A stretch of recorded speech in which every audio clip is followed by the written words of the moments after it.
पैठण आमदार विलास भुमरे की दत्ता गोरडे? भुमरेची प्रतिष्ठा तर गोरडेचे राजकीय भविष्याचा होणार फैसला। शालिवाहन भूमी न्यूज सेवा। पैठण विधानसभा मतदारसंघाचा आमदार कोण याकडे संपूर्ण राज्याचे लक्ष लागले असून भुमरेची प्रतिष्ठा तर गोरडेचे राजकीय भविष्याचा निकाल लागणार आहे। पैठण विधानसभेसाठी मतदानाची टक्केवारीत वाढ झाल्यामुळे राजकीय विश्लेषक यांचेही गणित लागत नसून हे मतदान कोणाचे पारडे जड करणार यावर चर्चा सुरू आहे।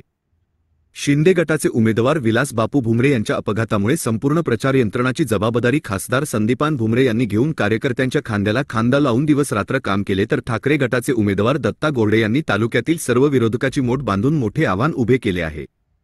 23 नोव्हेंबर रोजी संतपीठात 14 टेबलद्वारे 26 राऊंडमध्ये मतमोजणी होणार असून दुपारी 1 वाजेपर्यंत निकाल घोषित होणार असल्याची शक्यता आहे। यामुळे पैठण तालुका कोणत्या शिवसेनेच्या ताब्यात जातो यावर दावे प्रतिदावे कार्यकर्ते करत आहेत।